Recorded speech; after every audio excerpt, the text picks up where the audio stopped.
हाँ जी, chapter 1 chemistry में हमारा जो सॉल्यूशन का चैप्टर है, इसमें इम्पॉर्टेंट क्वेश्चंस क्या रहेंगे 2026 बोर्ड एग्ज़ाम के लिए, है ना।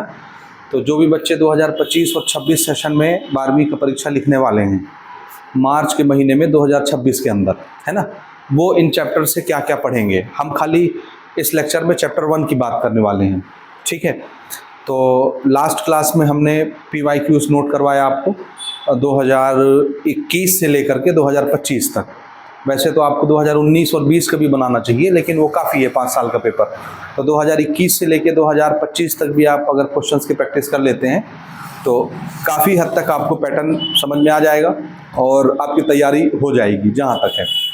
लेकिन इसमें एक दुख की बात यह है कि इस चैप्टर से आता है न्यूमेरिकल, और न्यूमेरिकल कभी रिपीट नहीं होता। बहुत कम कहो ना कहो कि एक आध बार कोई न्यूमेरिकल रिपीट हो गया तो हो गया, अदरवाइज़ कोई न्यूमेरिकल अभी तक रिपीट नहीं हुआ है और ना आगे होगा। तो इसका ये मतलब है कि खाली डाटा को चेंज करके वो नया न्यूमेरिकल फ्रेम कर सकते हैं। पैटर्न वही रहता है, न्यूमेरिकल चेंज नहीं होता, बस नंबर को बदल देते हैं। तो हमको लगता है कि नया न्यूमेरिकल बन गया ये, और न्यूमेरिकल की कोई कमी थोड़ी ना है जी। आप रेफरेंस किताबें उठा करके देखिए, अंबार लगे हुए हैं न्यूमेरिकल्स के। तो कहीं से कोई भी क्वेश्चन फ्रेम किया जा सकता है, समझ गए।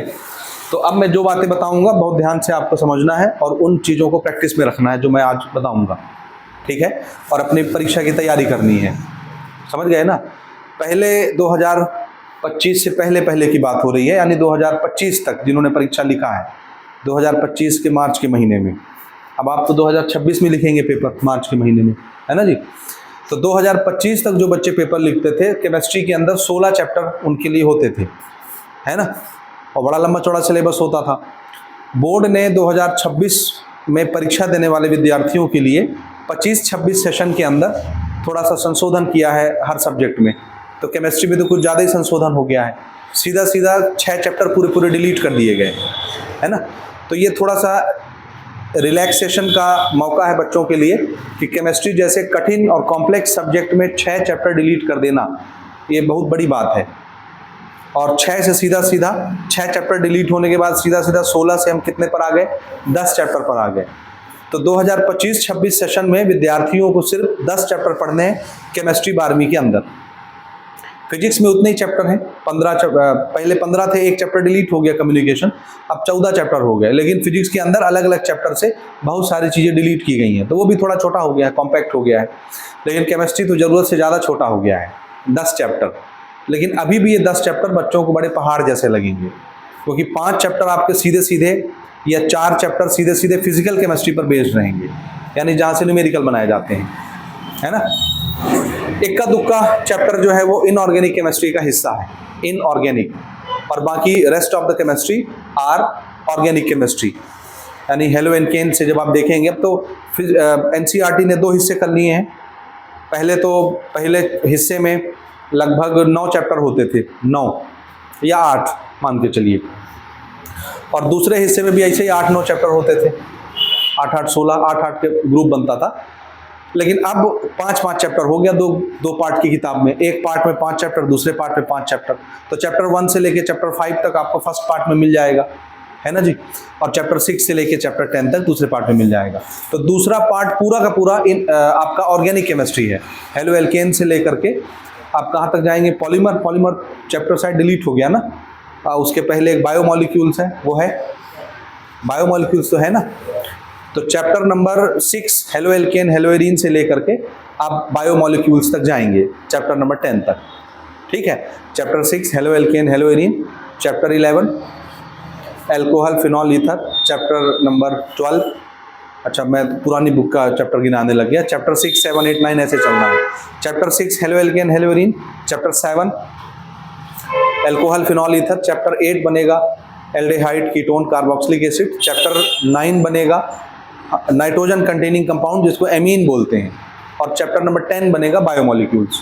ये 5 चैप्टर का एक ग्रुप सेकंड पार्ट में पूरा का पूरा ऑर्गेनिक केमिस्ट्री है, और ये असल में बच्चों को चुभता है ऑर्गेनिक केमिस्ट्री, है ना, क्योंकि हम 11th में अपने पूरे केमिस्ट्री की जर्नी को बर्बाद कर बैठते हैं, क्योंकि हमको एंजॉय करना रहता है 11वीं में, पढ़ाई लिखाई से कोई लेने देना नहीं रहता।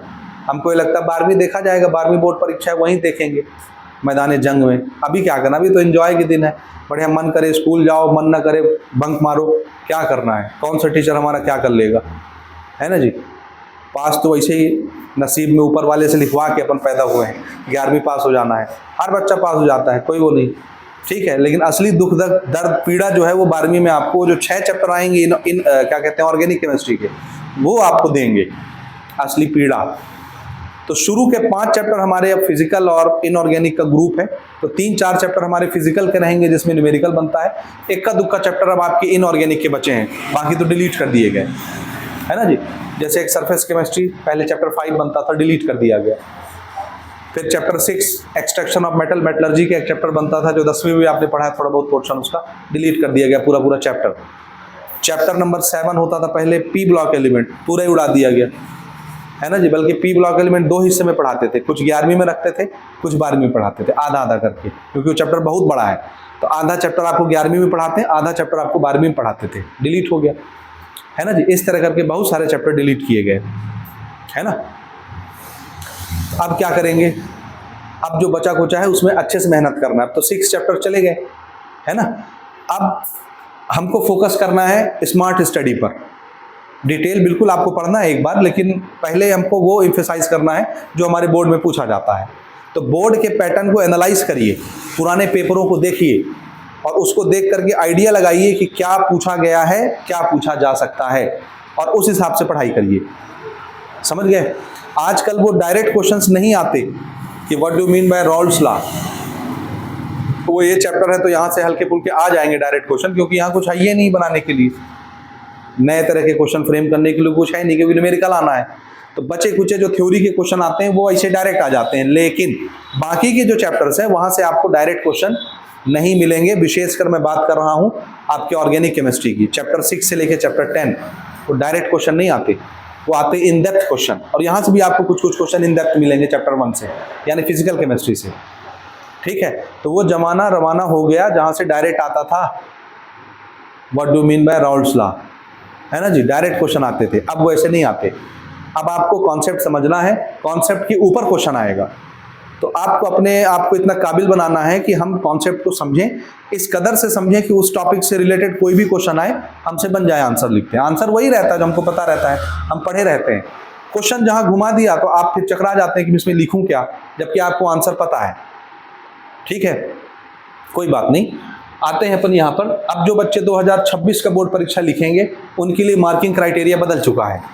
2025 तक की अगर अपन बात करें यहाँ पर, यानी 2019 से लेकर के 2025 तक जिन्होंने अपना सफर तय कर लिया है, उनके लिए चैप्टर 1 से एक क्वेश्चन आता था 2 मार्क का,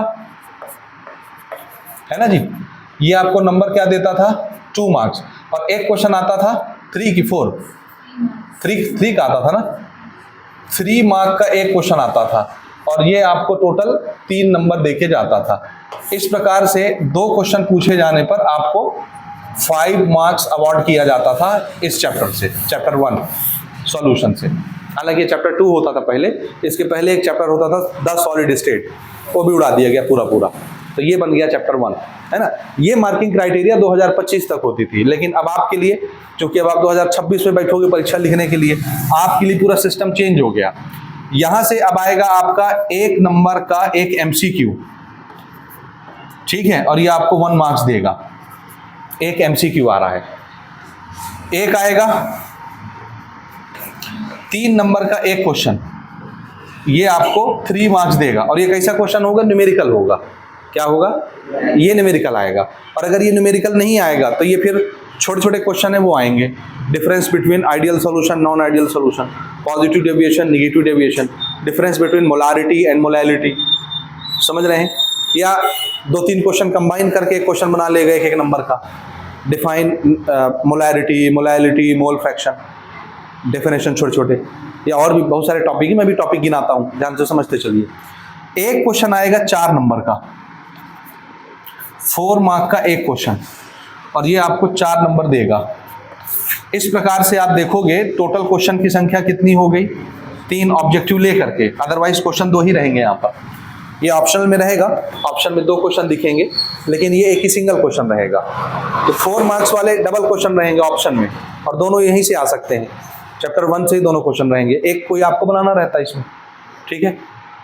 तो 3 क्वेश्चन आपको कितने नंबर दे रहा है टोटल? अब 8 मार्क्स। तब आप अंतर देखो, पहले कितने का आता था, अब कितने का आ रहा है? 8 का आ ही करेगा जी, क्योंकि चैप्टर तो डिलीट हो गए बहुत सारे, समझ गए। ये 2026 से आगे जो बच्चे बोर्ड परीक्षा लिखेंगे उनके लिए डाटा है। तो आपके लिए भैया 8 नंबर का सवाल आने वाला है, 4 नंबर का आएगा, 3 नंबर का आएगा, और ऑब्जेक्टिव भी अब आएगा। पहले ऑब्जेक्टिव नहीं आते थे, देख लो, खाली 1 नंबर के क्वेश्चन आते थे, 2 के, 3 के, 4 के, 5 के, 6 के। अब नहीं आना, 5 ही के आते थे, 6 के नहीं आते थे, तो अब नहीं आना। अब आएगा 4 का और 3 का और 1 का, अब ऑब्जेक्टिव भी रहेगा, ठीक है। तो सबसे पहली बात ध्यान से समझो, हम थ्योरी पर बात करते हैं, नंबर्स तो आप आराम से अरेंज कर लेंगे। वही क्वेश्चन बड़े रूप में भी पूछे जा सकते हैं, वही क्वेश्चन छोटे रूप में भी पूछे जा सकते हैं। तो पहले हम थ्योरी पर बात करते हैं, ठीक है। तो आपको सबसे पहले कौन कौन से टॉपिक पढ़ने हैं यहाँ से देखिए। सबसे पहले जो आप बेसिक इसमें लॉ पढ़ते हैं चैप्टर 1 में, उनको एकदम रगड़ डालिए, ठीक है। जैसे पहला लॉ कौन सा मिलता है? Henry's law. हेनरी लॉ का डेफिनेशन याद कर लीजिए। ये सब पहले भी पूछे जा चुके हैं, बाद में भी पूछे जाएंगे। हेनरीज लॉ विथ डेरिवेशन याद है ना? जितनी गैस किसी लिक्विड के अंदर डिसॉल्व होगी वो किसके प्रोपोर्शनेट होगी? अपने मोल फ्रैक्शन के। ये मास के भी दोनों तरह से लिख सकते हैं, याद होगा तो आपको समझ में आ रहा होगा। तो हेनरीज लॉ बढ़िया से प्रिपेयर कर लीजिए, डेफिनेशन लिखेंगे, उसके बाद मैथमेटिकल एक्सप्रेशन लिखेंगे, फार्मूला, और छोड़ देंगे, ठीक है। ये हो गया। इससे रिलेटेड जो जो टॉपिक है सब पढ़ लेना। जैसे Raoult's law as a special case of Henry's law आपने पढ़ा था कि राउल्स ने इसी को तो छापामारी किया था, पूरा इसी का डाटा कॉपी कर लिया। ये गैस के लिए बनाया गया था, वो लिक्विड के लिए बना लिया, है तो वही सब कुछ, है ना। वेपर प्रेशर बोल दिया खाली गैस की जगह। दूसरा इंपॉर्टेंट टॉपिक राउल्स लॉ खुद है।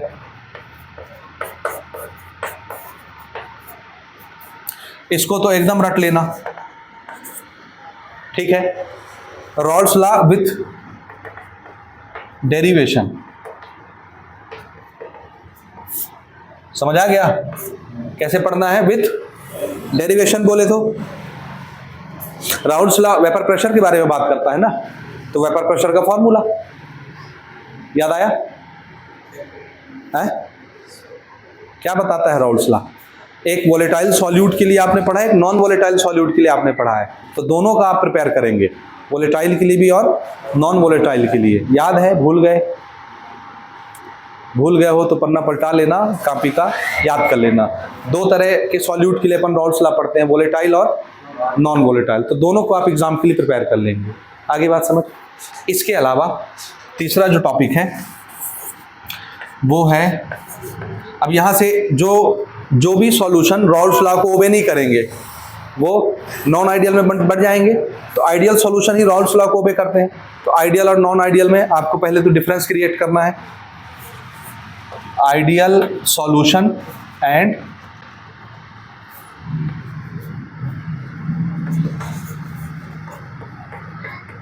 नॉन आइडियल सॉल्यूशन, तो इसको अलग से भी याद करो आप, इनकी थ्योरी जो है और इनके बीच का डिफरेंस भी आपको प्रिपेयर करना है। 3 डिफरेंस है मेजर, याद होगा तो।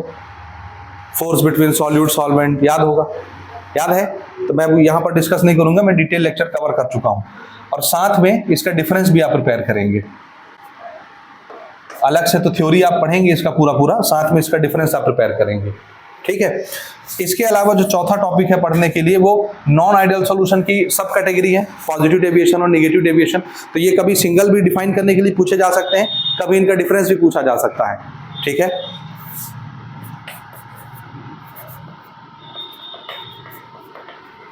पॉजिटिव डेविएशन एंड, ऐसे लिख दूं चलेगा ना, नेगेटिव डेविएशन, हो गया। इसके अलावा ये हो गया।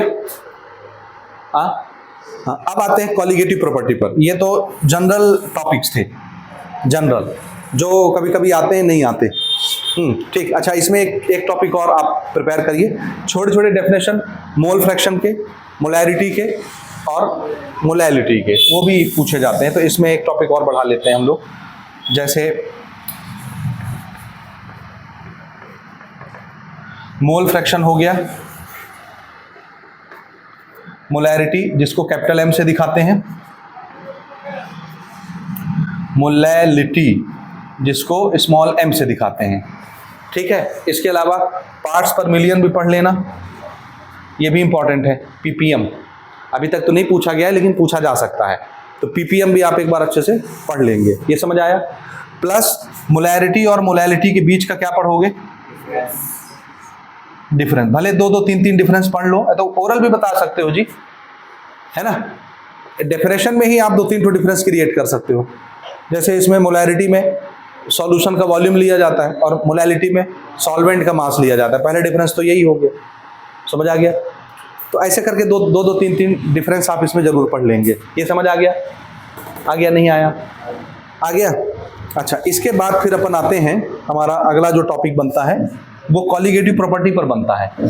सबसे इंपॉर्टेंट कॉलिगेटिव प्रॉपर्टी आपका elevation in boiling point,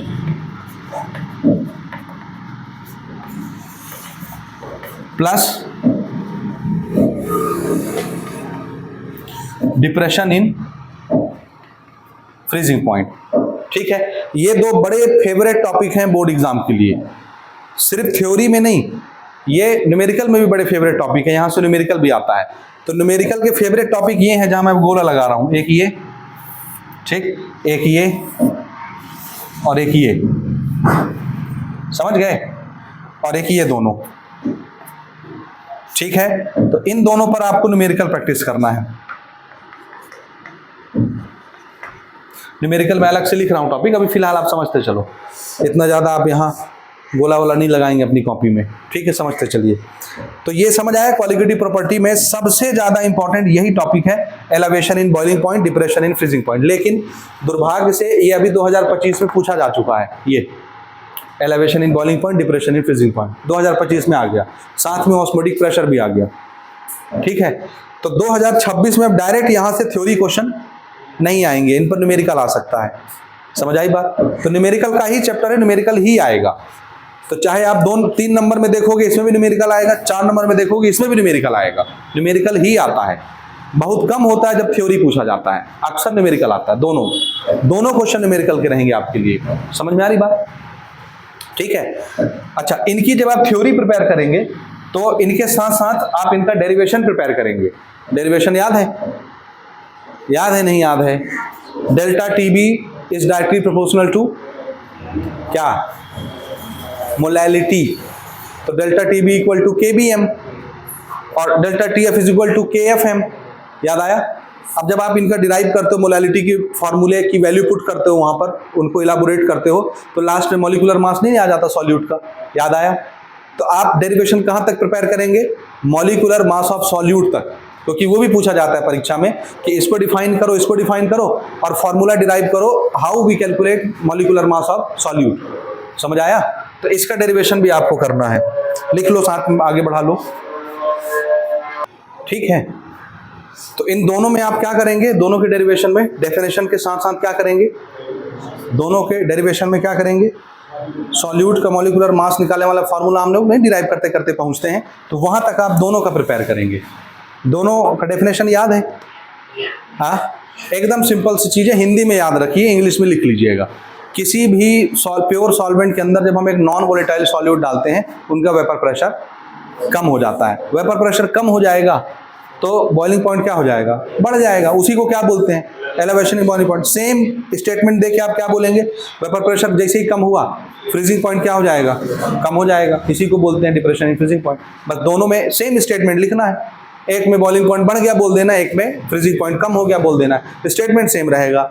whenever a non volatile solute is dissolved in pure solvent, it's vapour pressure decreases. ये डायलॉग सबके साथ लगा रहेगा। समझ आया। इसमें बोल देंगे बॉइलिंग पॉइंट बढ़ गया, इसमें बोल देंगे फ्रीजिंग पॉइंट कम हो गया। बस ये इनका डेफिनेशन हो गया। समझ आई बात। और दोनों का डेरिवेशन भी एक जैसा है, तो याद करने में कोई मुश्किल भी नहीं है। आप जब अपनी कॉपी पलट के देखेंगे, हमने लेक्चर्स में सारी चीजें कवर की हुई हैं, कुछ भी नहीं छोड़ा है। समझ गए। तो आई थिंक ये कर लेंगे। इसके साथ साथ और इंपॉर्टेंट टॉपिक है ऑस्मोटिक प्रेशर, 7वां। तो इसमें क्या पढ़ेंगे, पहला तो पढ़ो ऑस्मोसिस किसको बोलते हैं, ऑस्मोसिस पहली चीज। ठीक है, सॉल्वेंट का सॉल्वेंट मॉलिक्यूल का सॉल्यूशन के कंटेनर में चले जाना, स्पॉन्टेनियस प्रोसेस जो होता है एसपीएम के थ्रू, इस प्रोसेस को क्या बोलते हैं? ऑस्मोसिस। अब इसके फ्लो को रोकने के लिए जो हम एक्स्ट्रा प्रेशर लगाते हैं सॉल्यूशन की तरफ, वो प्रेशर क्या कहलाता है? तो दोनों का डेफिनेशन अलग अलग।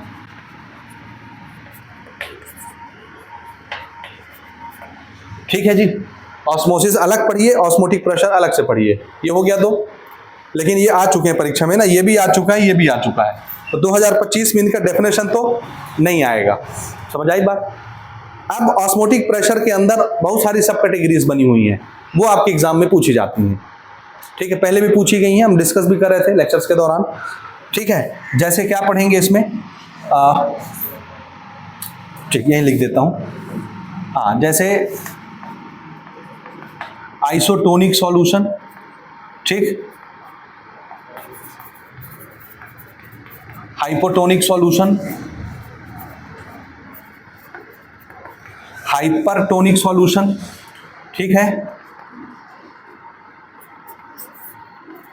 प्लाज्मोलिसिस किसको बोलते हैं, हीमोलिसिस किसको बोलते हैं। तो ये 3-4 छोटे छोटे टॉपिक्स और पढ़ लो, ये 2-2, 3-3 नंबर में पूछे जाते हैं।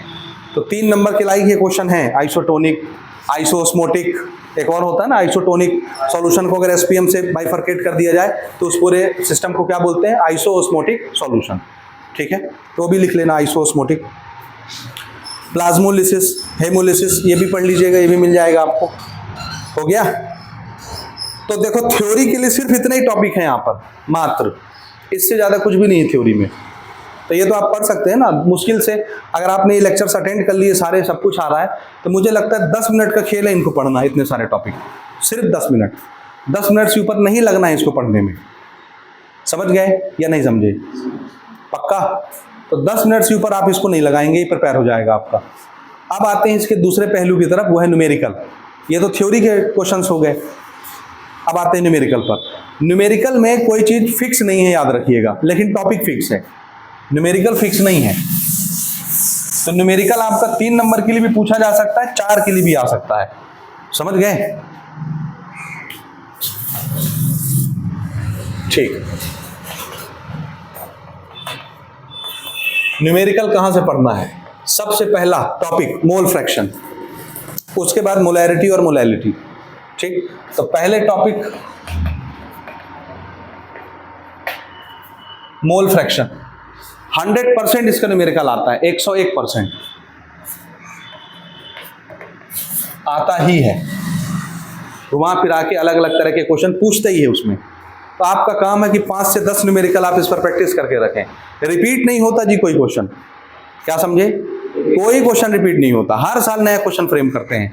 तो ऐसा भी हम आपको गुरु मंत्र नहीं दे सकते कि बाबू ये क्वेश्चन पढ़ लो यही आएगा, क्योंकि आने ही नहीं है। जो पेपर में आ गया वो दोबारा नहीं पूछता, वो हर बार नया क्वेश्चन बनाता है, लेकिन टॉपिक तो यही रहता है। तो एक बार आप बनाना सीख गए तो फिर तो वो गुणा भाग मल्टीप्लाई डिवाइड है, एडिशन सब्ट्रैक्शन, और क्या। उतना मैथमेटिक्स तो सबको आता है कि नहीं आता? बोलो ना, आता है ना। तो इस पर आपको 5 से 10 क्वेश्चन प्रैक्टिस करना है। जो क्वेश्चन मैंने प्रैक्टिस करवाए हैं वो ले लो। उसके अलावा अब आप क्या करेंगे, ये हमारे पास प्रीवियस ईयर, हम पिछली क्लास में आपको नोट करवा चुके हैं, ये प्रीवियस ईयर के पेपर है ना।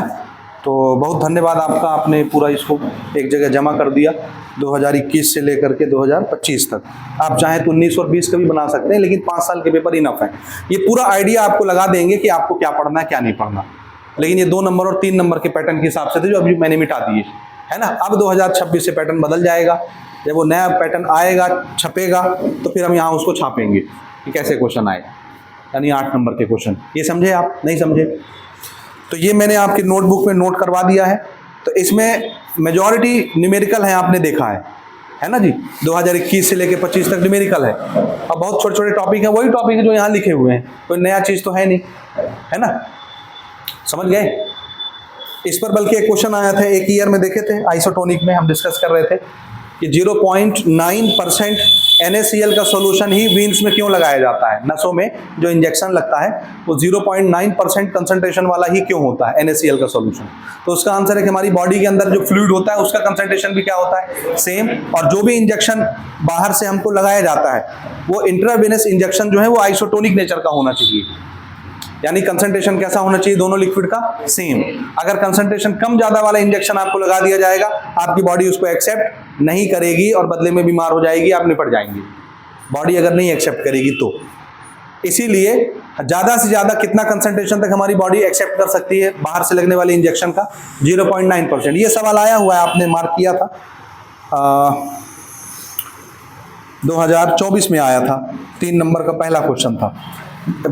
डिफाइन मोलल डिप्रेशन कांस्टेंट हमसे पूछा था, molal boiling point elevation constant, उसके साथ ये क्वेश्चन पूछा था, ठीक है। हाँ, ये इसमें एलिवेशन इन बॉइलिंग पॉइंट में इससे भी एक अंदर के 2 टॉपिक बनते हैं, केबी और केएफ, उसको डिफाइन करने के लिए आता है क्वेश्चन, उसको क्या क्या बोलते हैं, इसमें और सब टॉपिक बना लेना। एलिवेशन इन बॉइलिंग पॉइंट में क्या होता है, केबी को क्या बोलते हैं, मोलल एलिवेशन कांस्टेंट, और इसके साथ साथ केएफ, इसके अंदर डिप्रेशन इन फ्रीजिंग पॉइंट में ये होता है मोलल डिप्रेशन कांस्टेंट।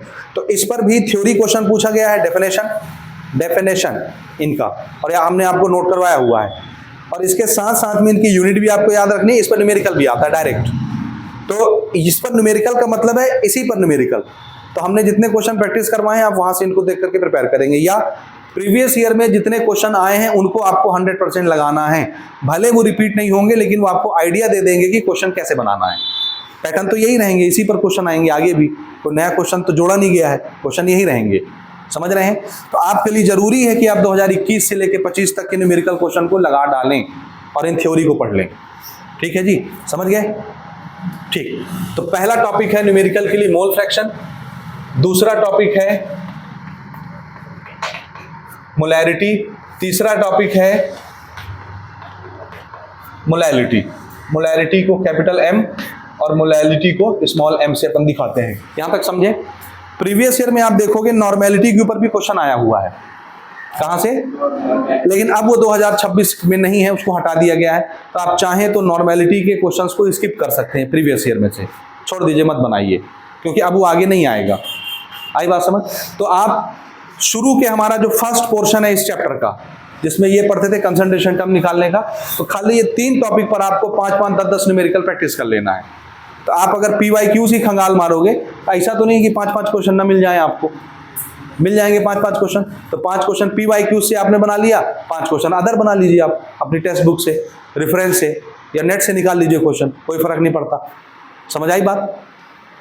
तो ये न्यूमेरिकल के कुछ टॉपिक्स हैं, इन पर आपको कम से कम 5 से 10 क्वेश्चन प्रैक्टिस करना है। करोगे?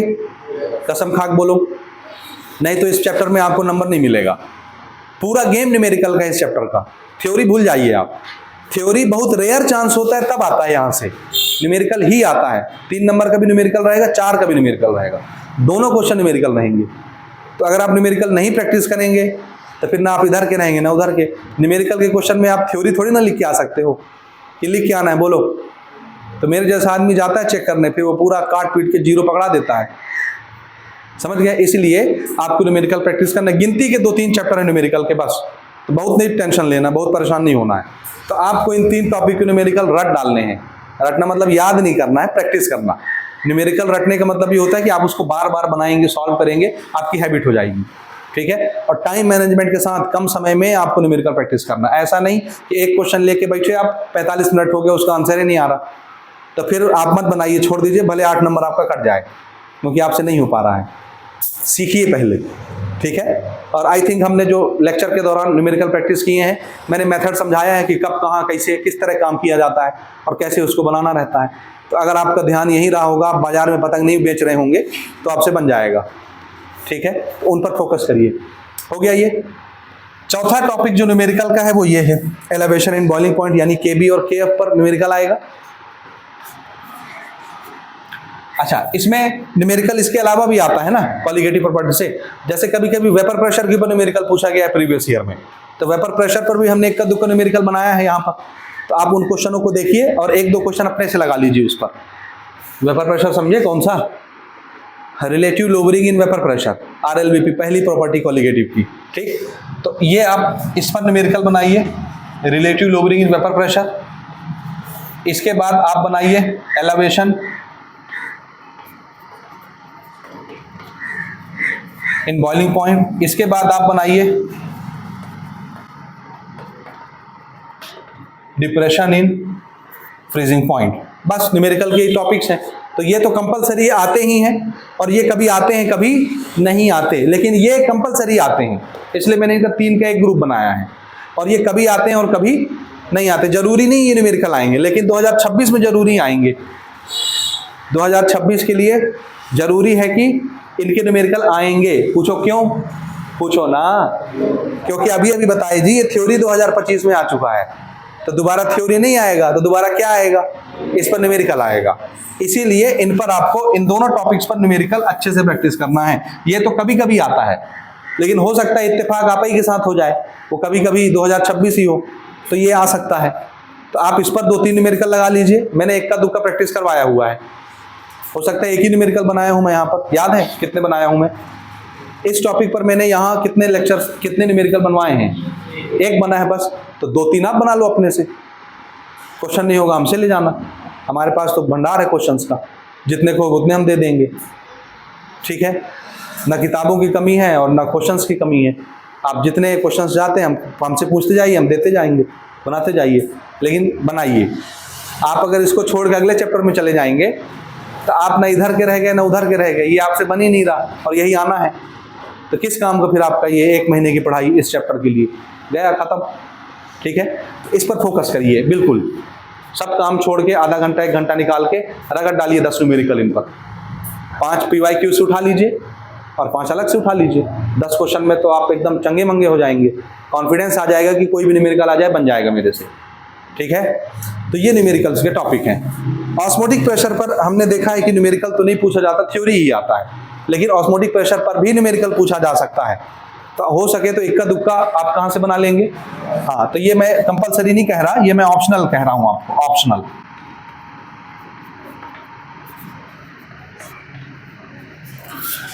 ये ऑप्शनल है ना।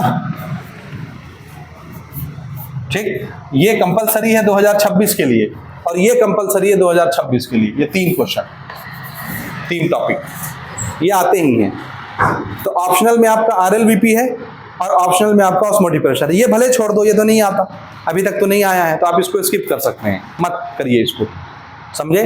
ये बिल्कुल ऑप्शनल है, आप छोड़ सकते हैं, कोई दिक्कत नहीं, लेकिन इसको नहीं छोड़ना। इस पर 3 न्यूमेरिकल कम से कम बना लो, इन पे 5-5, 10-10 न्यूमेरिकल बना लो दोनों पर, समझ गए? कभी डेल्टा TB डेल्टा TF पूछ लेता है, कभी KF और KB पूछ लेता है। ये याद आया, एक ही फार्मूले में सब आते हैं 4-5 चीजें, तो कोई भी 3-4 चीज दे के एक चीज पूछ लेगा, तो आपको मेंटली प्रिपेयर रहना है, फार्मूला याद रखना अच्छे से, यूनिट्स अच्छे से याद रखनी है। तो बोलो समझे कि नहीं समझे? इतना अगर आपने कर लिया तो आपका ये चैप्टर 8 नंबर आपको दे के जाएगा, कोई नहीं छीन सकता 8 नंबर। और आप नहीं करोगे तो फिर आपके मार्क्स कटेंगे। और याद रखिए प्यारे बच्चों, मेरिट लिस्ट में जगह बनाने के लिए 1 नंबर बहुत होता है। 1 नंबर के पीछे हजारों बच्चे होते हैं। 1 नंबर के आगे पीछे होने से आपका रैंक हजारों पीछे चला जाएगा, हजारों स्टूडेंट के, और आप रेस से बाहर हो जाएंगे 1 नंबर के पीछे। तो एक MCQ भी बहुत इंपॉर्टेंट है आपके लिए, अगर आप सीरियस एस्पिरेंट हैं तो। और खाली पास होने के लिए पढ़ रहे हैं तो वैसे ही पास हो जाओगे जी, मत पढ़ो।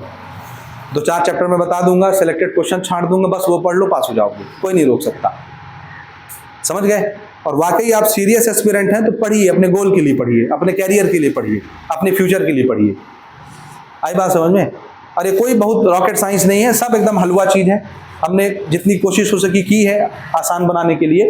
अब आपके ऊपर है, आपने कितना ग्रैस्प किया, कितना समझा, कितना आपको आता है। फिर भी आपको नहीं बनता, आप बिल्कुल हमसे डाउट पूछिए, हम आपको सारी चीज़ें क्लियर करेंगे। ठीक है, तो आई होप इतने टॉपिक ही हैं, बहुत मुश्किल नहीं है, आसान है। छोटे छोटे डेफिनेशन है, एकदम हल्के फुल्के पढ़ा जा सकता है, बहुत मुश्किल नहीं है। और बहुत सारे डेफिनेशन तो same to same photocopy हैं, एक दूसरे के कॉपी हैं। जैसे Henry law, Raoult's law, copy एक दूसरे के। पहले हेनरी लॉ बना, वो गैस वाले के लिए बनाया गया था, बाद में राउल्स ने कॉपी करके उसको वेपर प्रेशर कर दिया गैस की जगह, याद आया? बाकी वही है, directly proportional to the mole fraction of the solute. ठीक है, इसी प्रकार से आप देखोगे KB और KF का डेफिनेशन एकदम सेम है। डेल्टा TB डेल्टा TF किसके बराबर हो जाता है? KB और KF के बराबर। याद आया कि नहीं आया? तो जब अपन 1 मोल सॉल्यूट डाल देते हैं किसमें, 1 kg सॉल्वेंट में, तो उस समय जितना एलिवेशन इन बॉइलिंग पॉइंट होता है डेल्टा TB, वही क्या मान लिया जाता है? KB। This is definition of molar elevation constant, समझे? और जब हम 1 मोल सॉल्यूट डिसॉल्व करते हैं 1 kg सॉल्वेंट में, उस समय जितना डेल्टा टी एफ आता है, यानी जितना फ्रीजिंग पॉइंट में गिरावट आ जाती है, वही क्या मान लिया जाता है, के एफ की वैल्यू। याद आया, molar depression constant, cryoscopic constant बोलते हैं इसको, ब्यूलियोस्कोपिक कांस्टेंट बोलते हैं। इनके यूनिट भी याद होगा, केल्विन, केजी पर मोल, है ना, भूल गए, सब भूल गए, अभी पढ़ा हुआ है ना जी। ठीक है, ऐसा इसलिए कह रहा हूं क्योंकि इसके बाद इससे कठिन चैप्टर आपका इंतजार कर रहा है, इलेक्ट्रोकेमिस्ट्री, जहां पर इससे कठिन न्यूमेरिकल बनते हैं। ठीक है, तो ये तो कम से कम आपसे बनना चाहिए, यहां से न्यूमेरिकल ही आएगा। थ्योरी बहुत कम चांस है, थ्योरी के ये टॉपिक्स रखे हुए हैं, आइडियल नॉन आइडियल सॉल्यूशन, कितना टाइम लगना है पढ़ने में। तीन कैटेगरी मैंने पहली बता दी थी, सॉल्वेंट सॉल्यूट के बीच का फोर्स ऑफ अट्रैक्शन देखना है, याद आया कि नहीं आया? आया। डेल्टा एच मिक्सिंग करते समय सॉल्यूशन में, किसी का नेगेटिव किसी का पॉजिटिव, या not equal to zero, equal to zero, याद आया? आइडियल के लिए equal, not equal to zero, equal to zero, equal to zero, change नहीं होना चाहिए, यानी डेल्टा एच जीरो होना चाहिए। ऐसा ही है कि जीरो नहीं होना चाहिए, जीरो होना चाहिए, जीरो नहीं होगा तो फिर जीरो से बड़ा या छोटा होगा तो डेविएशन आ जाएगा। इसी प्रकार से वॉल्यूम का चेंज डेल्टा वी, वो भी जीरो होना चाहिए आइडियल सॉल्यूशन के लिए। तो तीन टॉपिक आप याद रखिए, बहुत रखने की जरूरत ही नहीं है, एक डेफिनेशन याद रखिए, बस हो गया, बन गया डिफरेंस। तो ये आपको सीधा 3 नंबर 5 नंबर देके जाएगा, 4 नंबर जो भी है। ठीक है, तो अभी कोई क्वेश्चन फिक्स नहीं है कि कितने, कौन से क्वेश्चन किस नंबर में फंसेंगे। वो छोटे नंबरों में भी पूछे जा सकते हैं, बड़े नंबरों में पूछे जा सकते हैं, समझ गए। और अभी ये टेंटेटिव क्वेश्चंस हैं, जब तक बोर्ड आपका सैंपल पेपर नहीं रिलीज कर देती तब तक हम एकदम डेफिनेट नहीं है किसी चीज के लिए। ये बोर्ड अभी आपका थोड़ा धीमे चल रही है, अभी तक उनको सैंपल पेपर डाल देना चाहिए था। जब तक आपका सैंपल पेपर रिलीज नहीं होगा तब तक आपके परीक्षा बोर्ड वगैरह नहीं आएंगे मार्केट में, सब तके हैं कि कैसे कब बोर्ड पैटर्न बताए, सैंपल पेपर रिलीज करे, उसी पैटर्न पर हम भी रिलीज करें अपनी किताबें। तो किताबें अभी छपी नहीं है, दिक्कत ये है, तो थोड़ा सा लेट हो जाएगा। सितंबर स्टार्टिंग वीक या सितंबर हाफ में आपका परीक्षा बोर्ड वगैरह आ पाएगा, अगर बोर्ड ने टाइम से सैंपल पेपर रिलीज कर दिया तो। और अगर सैंपल पेपर टाइम से रिलीज नहीं हुआ तो फिर गाड़ी डिले हो जाएगी, समझ गए। तो हम तो उतना वेट नहीं कर सकते ना जी। तो हमारे पास अभी फिलहाल के लिए ये भंडार है इंपॉर्टेंट क्वेश्चन की, ये आप यहाँ से पढ़ेंगे 2026 परीक्षा के लिए, समझ गए।